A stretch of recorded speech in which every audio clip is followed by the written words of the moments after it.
I would like to be clear on two of these topics. In Souderton, we are not following or teaching critical race theory in our schools, any more than we are following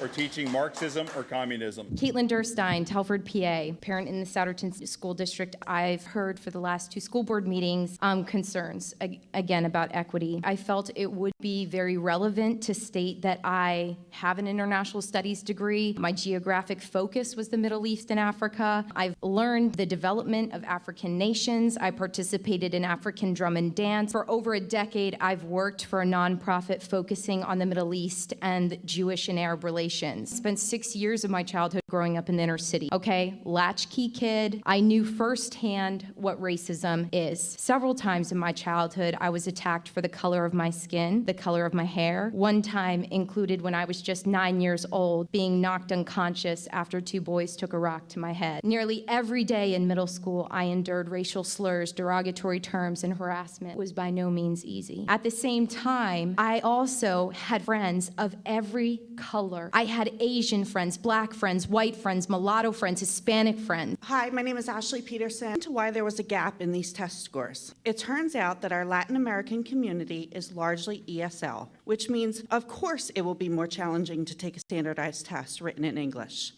Let's be honest.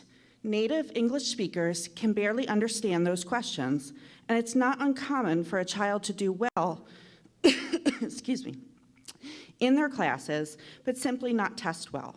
As for our African American community, I found that it can be culturally normative to start their children in school in first grade, which can put them a year or two behind other children. My name is Jean Haynes. When you first announced at the beginning of the evening that you would not be pursuing critical race theory, it was very relieving. Good evening, my name is Jean, and I'm a woman of color. I'm not sure what color. I've been told I'm white. White means no color. But when I compare my skin tone to this white sheet of paper, it's obvious that I am not white. And I do not, in fact, know or have ever seen any people of no color. I've been listening to this conversation about race my entire life, and I got sick of it a long time ago. Critical race theory is an ideology which pits people of color against other people of color whom they have designated as white. Our parents are very vigilant. The board needs to be very vigilant. This ideology is very determined